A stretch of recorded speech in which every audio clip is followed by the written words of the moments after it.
bennünket. Talán éhes? Lehetetlen, tegnap kapta meg a nyugdíjat. 40 kilogramm pajzát vett magának. Világos, teremtse magát, 40 kilogramm parizsát vett magának. Áú!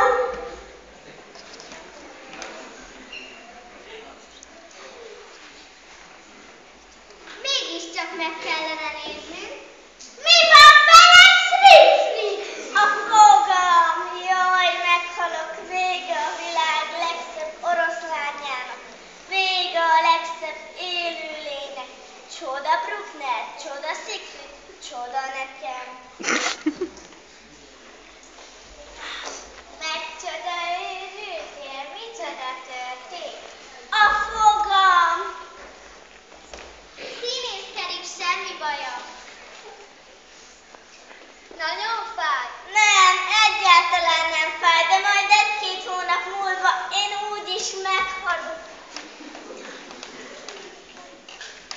Ide nézzetek!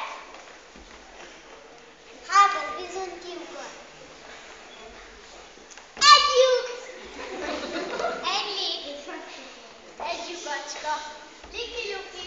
Még egy szójáték és ütök, vágok, ölök és harapok.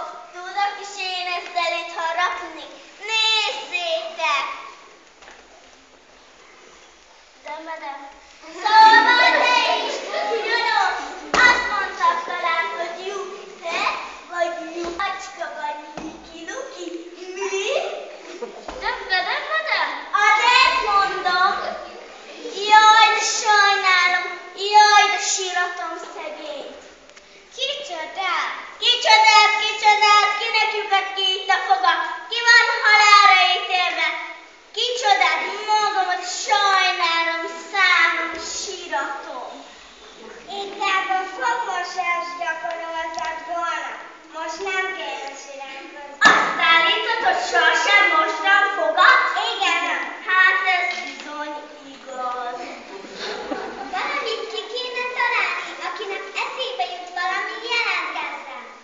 Azt javaslom, hogy vegyünk 200 darab fogkefét és 200 darab fogkrémet, és amíg el nem fogy, Bruckner Siegfried éjjel-nappal mossa a fogát, pótolja a mulasztást. Jaj! Csak ez a megoldás. Egyáltalán nem megoldás. A lyukattól még nem múlik el, csak tiszta lesz. És Bruckner Siegfriednek tiszta lyuk lesz a foga. Dömödöm. Azt akarod mondani, hogy szégyelje már maga? Dömödöm. Nekem lenne egy ötletem. Arra gondoltam, hogy levelet kellene írni Bruckner Siegfried szemfogán. És mit írunk bele? Kérjük meg, hogy ne lyukadjon tovább. Nagyszerű, ez a legjobb megoldás. Esetleg verset is írunk. Tisztelt szemfog, rajtuk önként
Köszönjük szépen mindenkinek a figyelmét, és jó pihenést kíván a hátralevő estéhez.